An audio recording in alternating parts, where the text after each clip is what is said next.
Welcome to Lost My Spanner, here with Martin today. Martin's doing all the hard work. I'm basically just getting in his way. Alrighty. So what we had to do was basically take the rear window out after I put it in just over a year ago. I got stuck because I think I started either at the top or the side, and you have to start at the bottom. I think is correct. Yep. Also on the front windshield, I think I had it probably 95% in. Martin would say probably like 25%. 85. Yeah, thanks very much. So that's out too. So we're going to be putting the front windshield in and the rear windshield in. Martin, why don't you explain the various versions of rear windshield for Coupe GTs and Quattros? Wow. Yeah, there were many different versions. Obviously, the tints from greens to browns, etc. Non-tinted, and then obviously there were the Quattro windows past 85, which had the Quattro defrost. And there were basically few versions of that. Again, it had to do with tinting, and there was one version with a third brake light, which actually had the defrost for the brake light. Now, they were available at Audi Tradition, but they're no longer available as usual. And also, an interesting tidbit is that there are Sport Quattro versions as well, which are basically identical. They just have an 895 part number. For some reason, they just number them differently, but from what I can see, they're basically identical. So anyway, here's the snapshot. Did they have ones without the Yeah, wiper hole with as well? or without wiper hole as well. Yes. Yeah, it was So kind of bizarre. That yeah. was the real economy version. That was the well, Scottish in version. Europe, of the- that was option. So yeah, of course. Yeah. Somebody wanted to save a couple of quid. Yeah, why not? So I managed to damage the heater element. Well, I don't know if I damaged her or if it was just not very good to begin with. So done a little bit of repair on that just to get with some copper heater element repair, and hopefully that will hold up. So how about the tip for the cord? Cord? Well, you can use whatever you want, but I like thinner cords. Now, the best thing would be fishing line because it's very thin and strong. So if you have fishing line, that's probably the best thing. Bottom goes in first, top at the end. Bottom corners or bottom middle? No, just bottoms. The whole. Yeah, Okay. the whole thing will go in. I mean, Mike can probably tape it halfway through the installation just to show, but. Yeah, Martin brought over these tools as well. There's only one that's very important, and that's this little hook, which afterwards helps you if any of the seal is not on the inside, you can always pull it in. And I found this tool to be invaluable. Captain Hook, Captain Hook. as opposed to Captain Cook. Okay,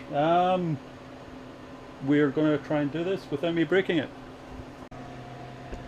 So, well, the rear went in very quickly, considering it took me probably 2 days to get it on my own, not into the bomb. So that was probably about 5 minutes, 10 minutes.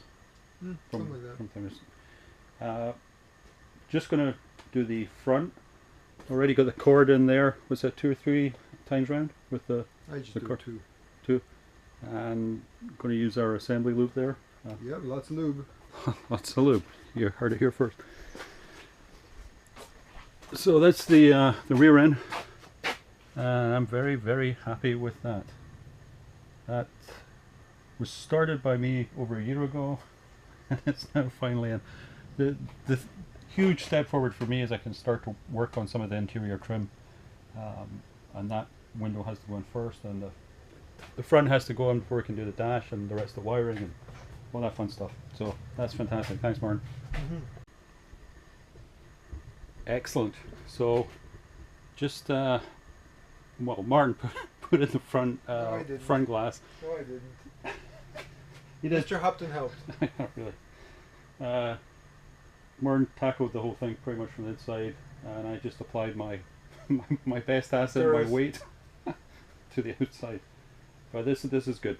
So that went in very quickly again. It's amazing when you've got someone that actually knows what they're doing. Oh, fuck off. Beep. But that's great. So one more piece of glass to go in. Just got to paint a piece of trim for that, which has been painted over there. Probably get the rear passenger side glass in tomorrow, and then can start moving forward with the interior and the wiring loom for the computer and the engine management. The wiring loom is in for the interior. It's from a later Coupe GT. Because this car was a 1983, it came with the Volkswagen Rabbit fuse box and relay panel. Rabbit fuse box, that's the so-called under the dash fuse box, and the later cars came sort of 83 and a half. Audi started putting the under hood fuse box, which obviously had better connections and better wiring and better insulation, etc., etc. So what I'd like to do on another episode or whatever you call these, walk around the car and maybe give people a bit of a buyer's guide for places where they rust, which could take a while actually. Well, that might be a long considering this video. is not rusty example, it'd be kind of hard, but yeah. Yeah, I've got pictures though that show where Yep. the rust are, and we can just sort of show them the spots that generally go, particularly on Canadian cars, and yeah, and on the fenders along here by the front violence. Nice piece of foam in there, so water trap. Should we open the bonnet? No, I don't think so. Okay, fair enough. Keep them It's suspense. teased. Okay, thanks again, Martin. That was Oh, you're tremendous welcome. help. Anytime. Thanks. Hi, just a quick video on installing the rear passenger side glass. Last piece of glass to go in, so once that's in, I can start working the wiring loom and some of the other bits and pieces. You need to install the B and C trim pieces first. Not sure if you can see here on the other side of the car, the C trim is in. I just did the B pillar trim, and I've got to take these clips off and then should be ready to install. There are 3 parts to the window frame. Down here is the rubber seal. There are many different little notches on this. Once you start putting the glass in and the trim pieces, it becomes more obvious which ones go where. Then there's the outer trim and the glass itself. I'm going with the original Quattro script in the glass. The more modern one has just the outline of Quattro in there. Anyway, I'll hopefully show you the next step, all of this assembled with the rubber seal. So I've put the glass in first, put that into the rubber seal, and I've installed this long piece first, which mates with the this corner piece. Really helps if you just lubricate the seal. I'm using this vinyl and rubber care. You just run it along here, then the trim pieces slip in much easier. There are plastic corner pieces that join the 2 trim pieces together. There's a right angle one that goes here for the trim piece that runs down here. Originally the cars came with small joining plastic pieces that also sat on the top here and here. These are no longer available. I have some, but they're a bit discolored, quite brittle, and I actually prefer the clean look. These joints meet up very well without having to have the little plastic pieces in there, so I think it looks better as well.